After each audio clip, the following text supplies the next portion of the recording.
내 곁에 축복의 통로라는 주제로 열왕기하 5장 1절부터 6절까지의 말씀을 함께 보도록 하겠습니다.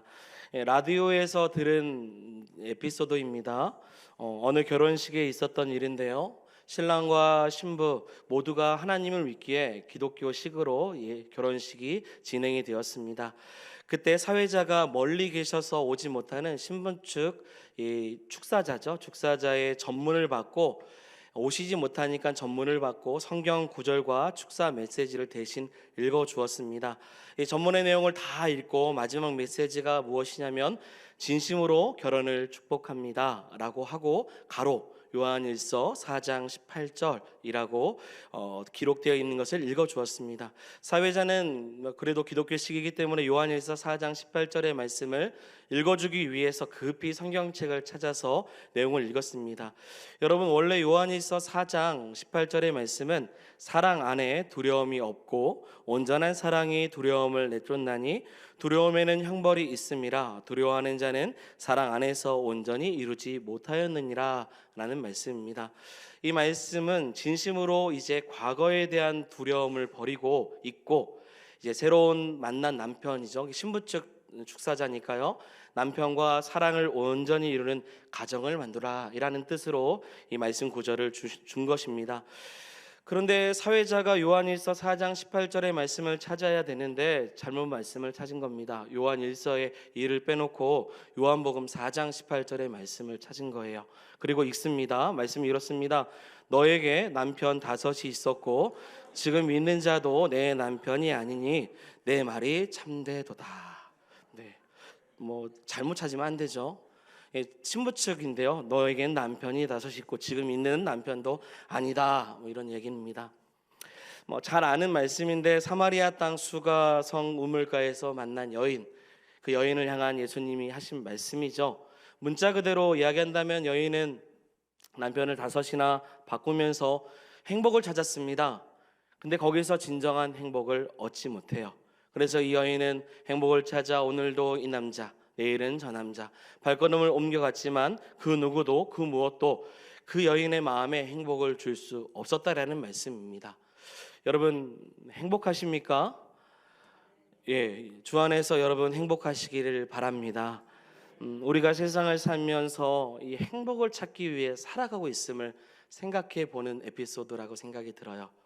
행복하고자 돈을 벌고요, 출세하고요, 자신의 이름을 세상에 알리려고 인생 가운데 많은 시간을 투자합니다.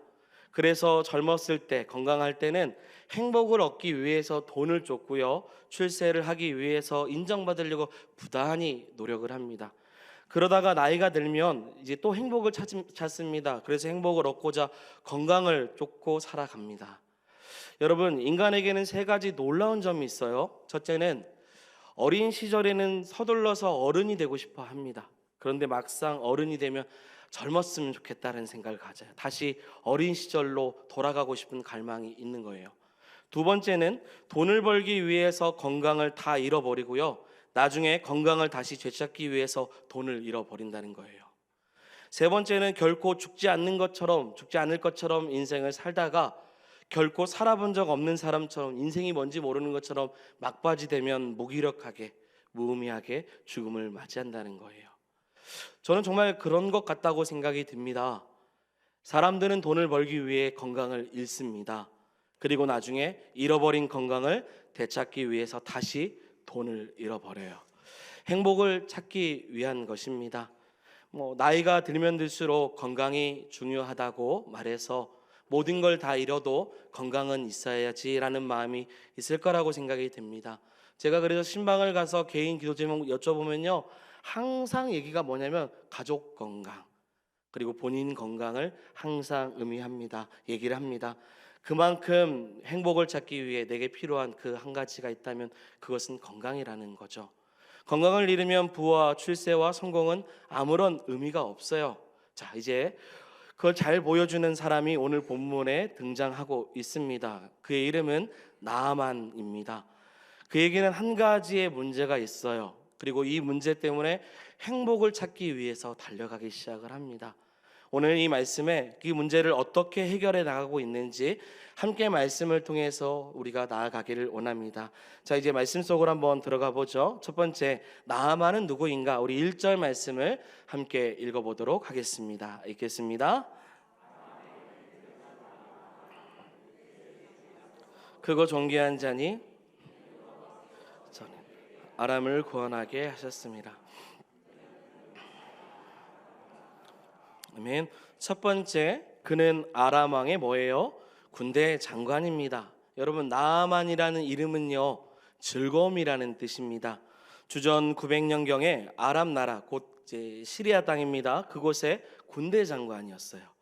요즘으로 말하면 국방부 장관 정도가 됩니다. 이게 첫 번째, 성경에서 나아만을 소개하고 있는 내용이에요. 두 번째는 그는 크고 존귀한 자라고 소개하고 있습니다. 1절 중반절에 보시면 그의 주인 앞에서 크고 존귀한 자니, 나아만은 아람 왕 앞에서 어떤 자였어요? 크고 존귀한 자다라고 소개받습니다. 왕으로부터 절대적인 총애와 신임을 받고 있는 자라는 겁니다. 자, 그렇다면 나아만이 이렇게 아람 왕 앞에서 크고 존귀한 자가 되고 백성들로부터 존경을 받을 수 있었던 이유가 뭘까요? 이유가 뭘까요? 간단합니다. 나아만이 전쟁에서 나라를 어떻게 한 거예요? 구원한 겁니다. 그래서 말씀해 보면요, 1절에 여호와께서 전에 그에게 아람을 구원하게 하셨습니다 라는 표현이 나옵니다. 나아만은요, 나라가 위기에 처해 있을 때 그 나라를 구해낸 전쟁의 영웅이었습니다. 우리나라도 장군하면 이순신 장군 생각하잖아요. 지금까지도 후대에 길이 존경을 받는 존재로 생각을 합니다. 나아만이 이와 같은 존재, 나라를 구원한 겁니다.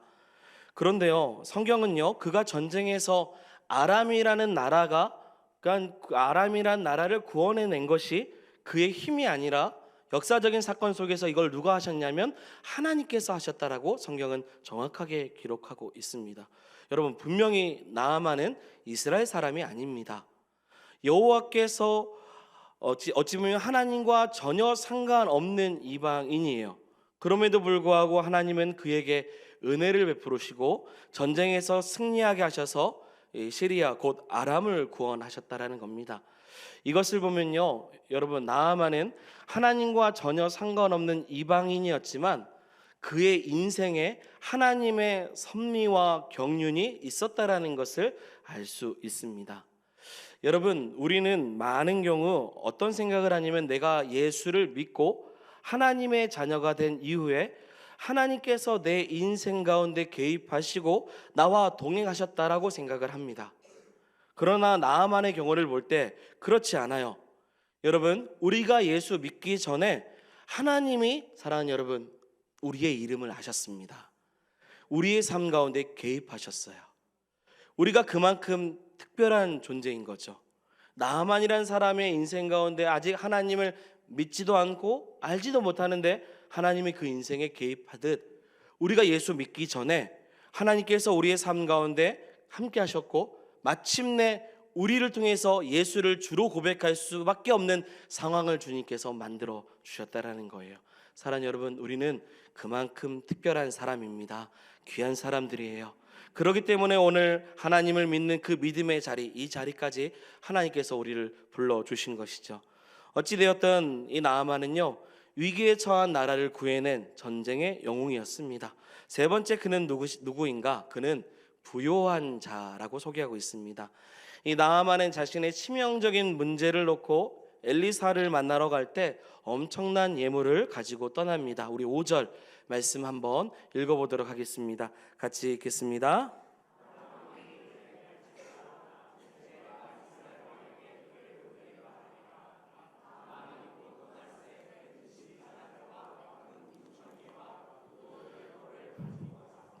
아멘. 여러분, 나아만은 은 10달란트와 금 6,000개 그리고 의복 10벌을 가지고 나갔습니다. 한 달란트는요 약 34kg 정도가 됩니다. 그러면 은 10달란트는 얼마일까요? 몇 킬로일까요? 340kg 정도가 됩니다. 당시 돈으로 따지면 은 10달란트는 약 48억 정도가 됩니다. 그리고 금 6천 개가 나옵니다. 6천 개니까요 68.4kg 정도 됩니다. 킬로그램 정도 됩니다. 당시 돈으로 계산을 하면 금 6천 개는 약 9억 6천 정도가 됩니다. 그리고 의복 10벌은 보통 옷 아니겠죠. 뭐 런닝셔츠 10개 이렇게 가지고 간 건 아닐 겁니다.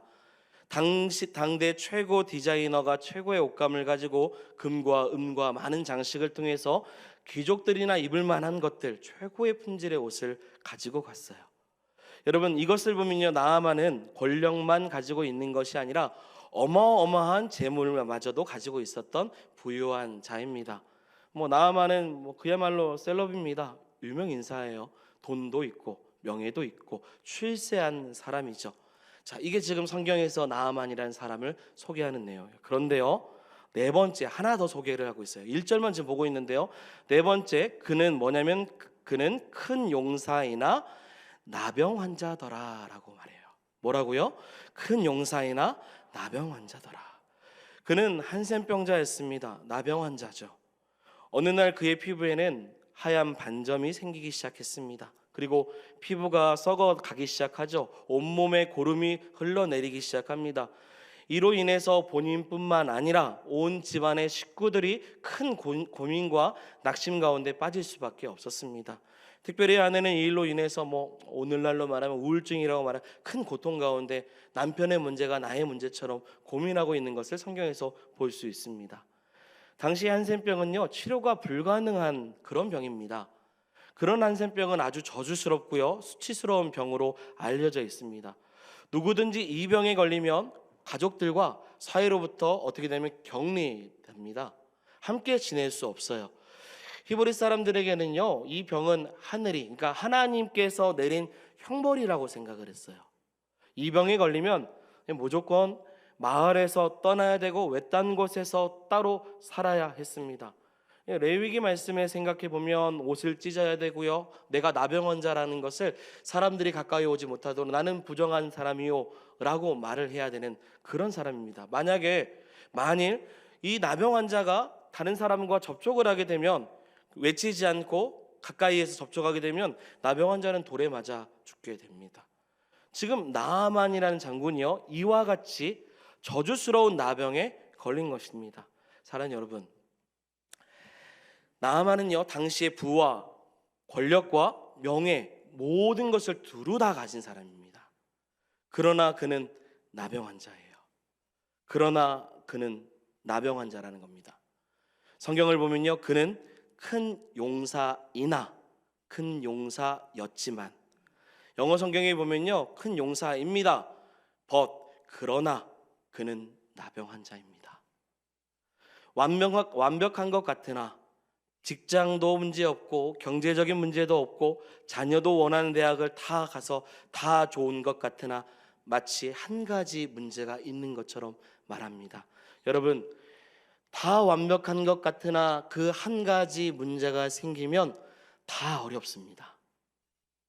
나아만을 보십시오. 가장 수치스럽고 저주스러운 나병에 걸려 있는데 군대 장관이라는 지위가 무슨 의미 있겠습니까? 사실 군대 장관이 되기 위해서, 왕의 신임을 받기 위해서 그게 쉽겠습니까? 어렵습니다. 그 자리에 이르기까지 얼마나 많이 수고하고 노력했겠습니까? 그러나 이제 나병이 걸린 거예요. 그 지위와 출세와 성공은 아무 의미가 없어요. 사랑하는 여러분, 행복이 없습니다.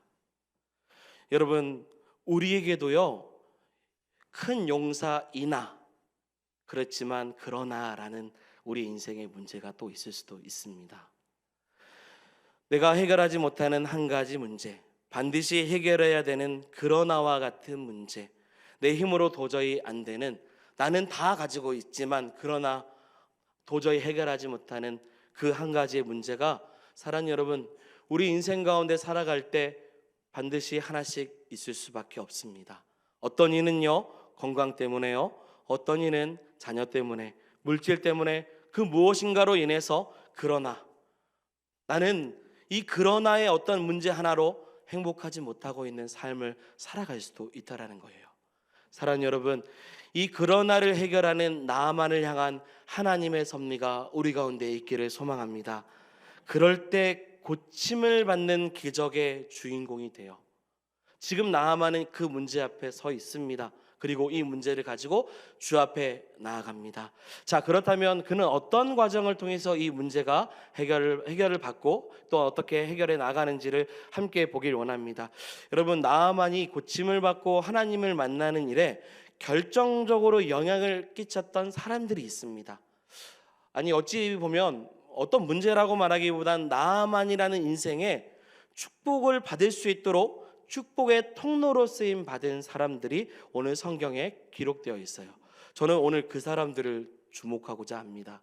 자, 그 중에 가장 대표적인 사람이 바로 누구냐? 이스라엘에서 포로로 잡혀온 어린 소녀입니다. 누가 뭐라 해도 이 소녀가 아니었으면 나아만은 결코 고침을 받을 수 없고 살아계시는 하나님을 만날 수 없었습니다. 자, 그렇다면 이 축복의 통로로 쓰임받은 그 어린 소녀는 누구인가? 우리 2절 같이 읽어보도록 하겠습니다. 같이 읽겠습니다.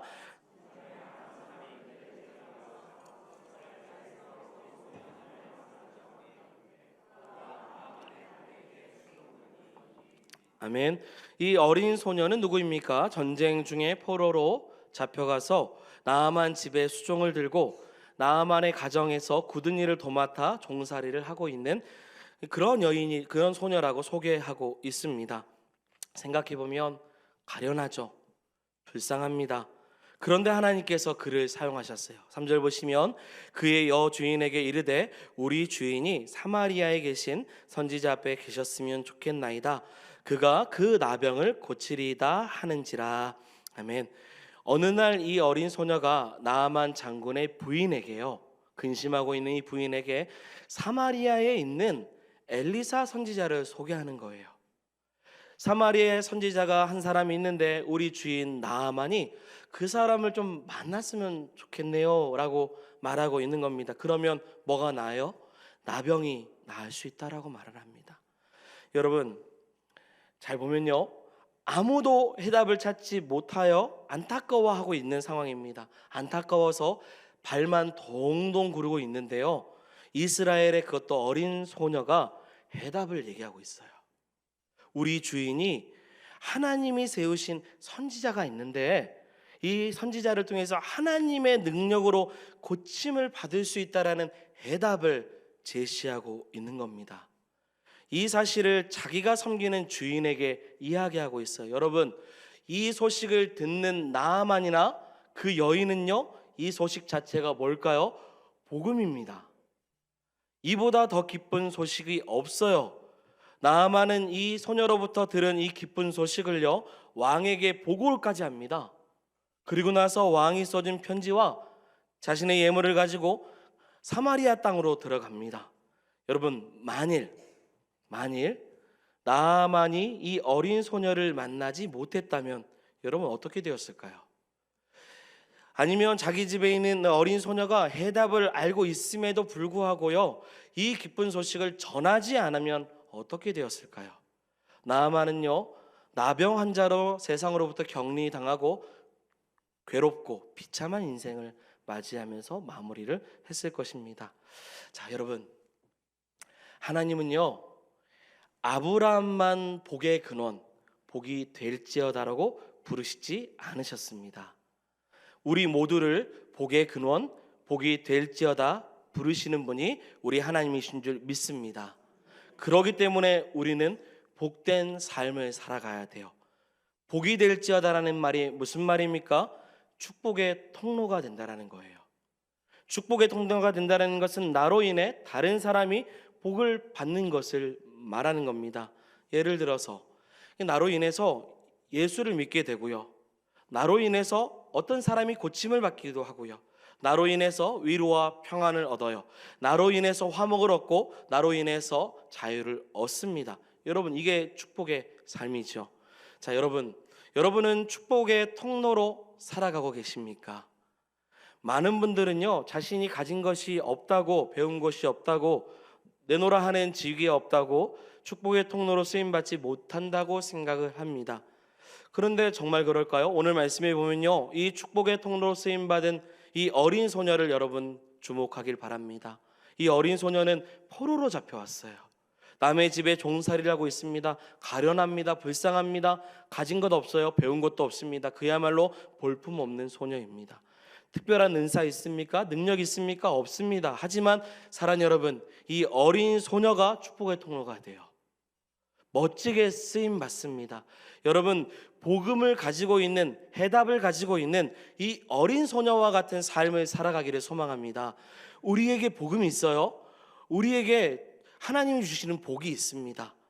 우리가 이 어린 소녀와 같이 나만 곁에 있는 축복의 통로처럼 많은 사람들에게 인생의 그러나를 만날 때, 도저히 해결할 수 없는 그 문제 앞에 있을 때 해답을 줄 수 있는 복음의 사람이 되는 저와 여러분들이 되기를 소망합니다. 자, 그러면 어떻게 이런 축복의 통로가 될 수 있을까? 우리 한번 몇 가지 살펴보죠. 첫 번째, 이 여인을 보면서, 이 소녀를 보면서 어떻게 축복의 통로로 쓰임 받았는가? 첫 번째 띄워주세요. 같이 읽어보겠습니다. 이 소녀는 주님에 대한 믿음을 가진 사람이었어요.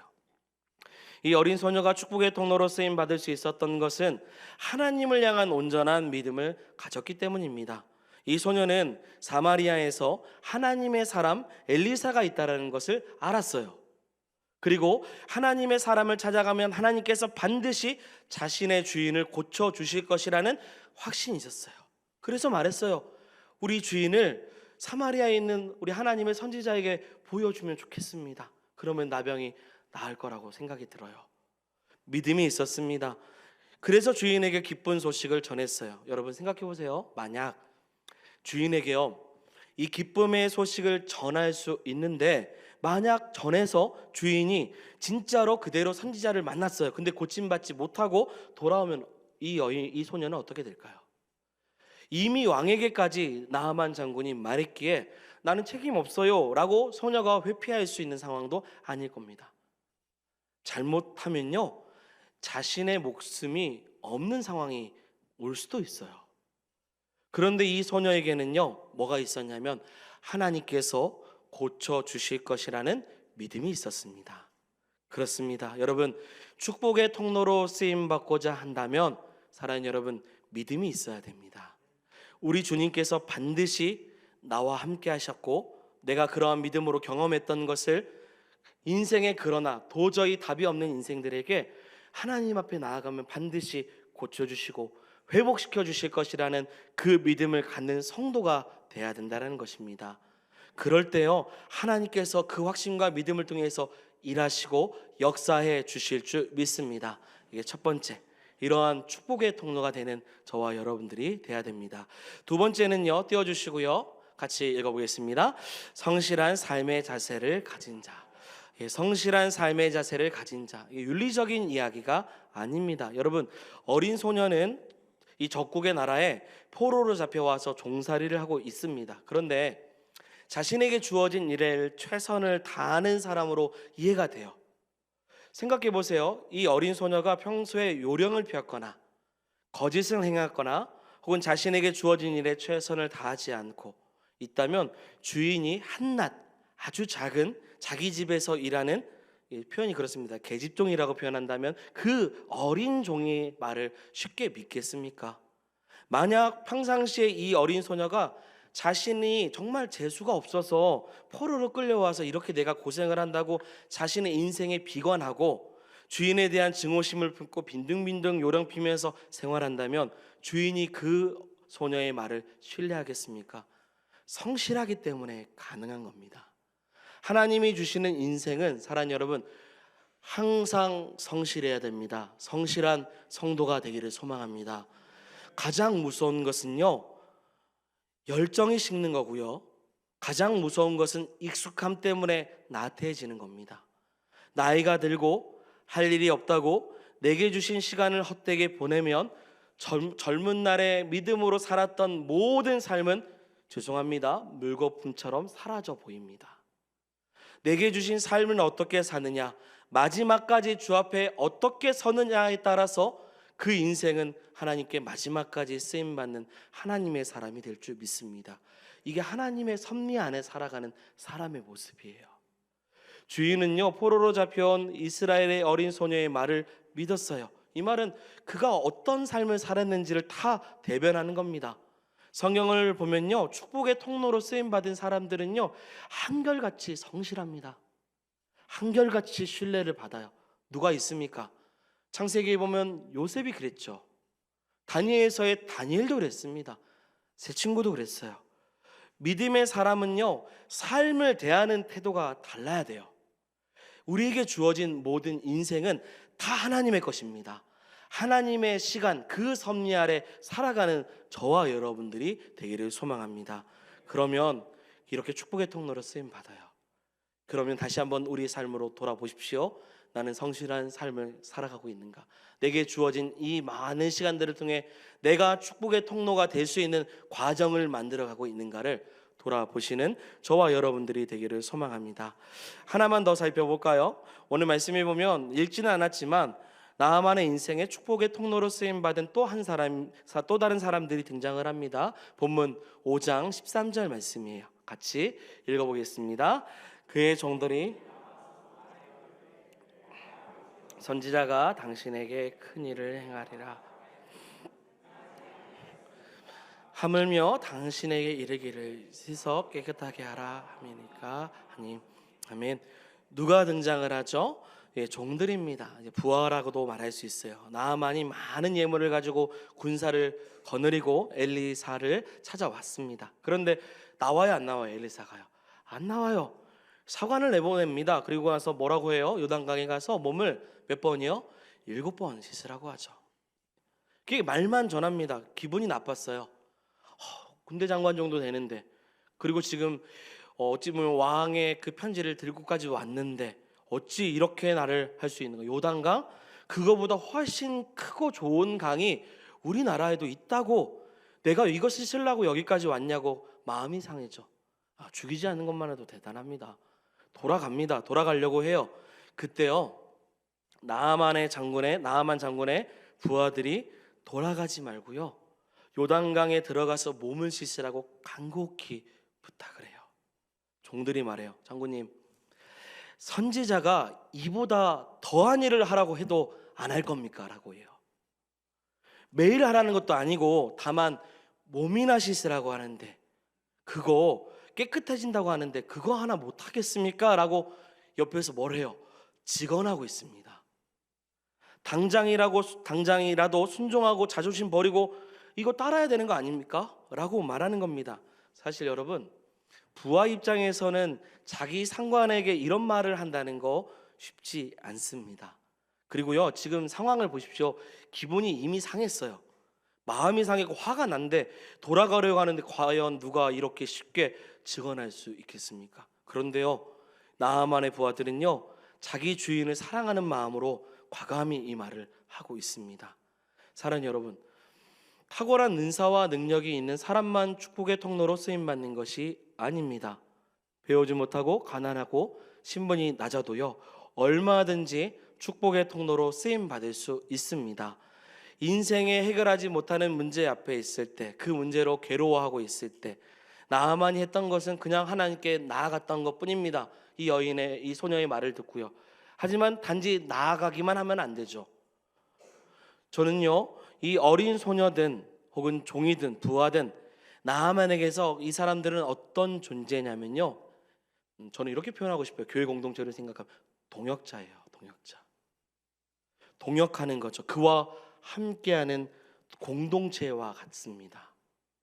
인생의 문제를 만날 때 내게 하나님 앞에 나아갈 수 있는 말을 해줄 수 있는, 그리고 하나님 앞에 나왔을 때 이 문제 앞에서 다시 한번 내 뜻을 내려놓고 하나님의 뜻대로 나아갈 수 있도록 옆에서 직언해주는 귀한 공동체의 동역자와 같은 거라는 거예요. 여러분, 조언을 듣기도 하고 함께 협력해서 문제를 해결할 필요가 있습니다. 믿음이 좋다라는 것은요, 혼자 문제를 풀어나가는 것이 아닙니다. 혼자 문제를 풀 수 있는 능력이 있다고 믿음이 좋다고 말하는 것도 아니에요.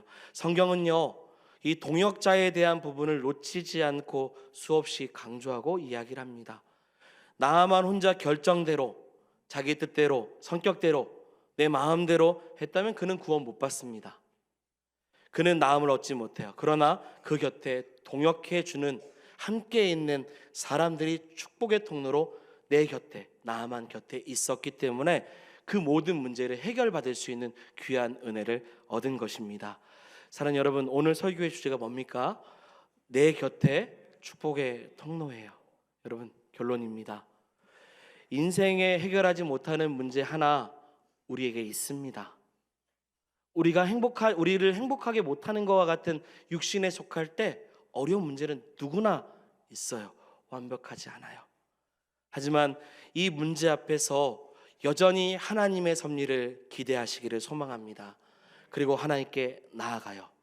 그리고 이 어려운 문제 앞에서 내 곁에 있는 귀한 동역자들의 기도와 그들의 조언을 잊지 않아야 되는 것입니다. 그리고 우리가 그런 좋은 동역자가 되기를 소망합니다. 축복의 통로가 되기를 원해요. 교회 공동체뿐만 아니라 세상 가운데서도 서로 힘이 되고 복음 앞에 설 수 있도록 우리가 직언할 수 있는, 믿음으로 또한 그들을 끝까지 품을 수 있는 그러한 축복의 통로가 되는 저와 여러분들이 되기를 주의 이름으로 축원드립니다. 아멘. 우리 말씀을 생각하면서 같이 찬양하도록 하겠습니다. 우리 이 찬양을 통해서 우리를 지으시고 한 공동체로 만들어주신 은혜를 기억하며 나가겠습니다. 형제의 모습 속에 보이는 하나님 형상 아름다워라. 존귀한 주의 자녀 됐으니 사랑하며 섬기리. 자매의 모습 속에 보이는, 자매의 모습 속에 보이는 하나님 형상 아름다워라. 존귀한 주의 자녀 됐으니 사랑하며 섬기리. 사랑하는 여러분, 한 번 더 이 찬양을 할 때 우리 옆에 있는 이가 귀한 축복의 통로라는 사실을 잊지 않기를 원합니다. 그래서 가능하면 손을 잡아주셔도 좋고요, 또 가능하면 손을 펼쳐서 축복하는 마음으로 당신이 있어서 내가 있고 내가 있어서 당신이 있습니다. 내 곁에 귀한 축복의 통로와 같은 사람들을 통해서 하나님의 그 귀한 공동체가 더욱더 온전해지는 것과 같은 은혜가 있을 수 있도록 함께 손을 펼쳐서 또 손을 잡으면서 가까이 있는 귀한 동역자들을 축복하며 나가겠습니다. 형제의 모습 속 보이는 하나님 형상 아름다워라. 존귀한 주의 자녀 됐으니 사랑하며. 우리 앞뒤로도 보시면서 자매의 모습 속에서, 자매의 모습 속에 보이는 하나님 형상 아름다워라. 존귀한 주의 자녀 됐으니 사랑하며. 우리 마지막으로 고백합니다. 우리의 모임 중에 임하신, 우리의 모임 중에 임하신 하나님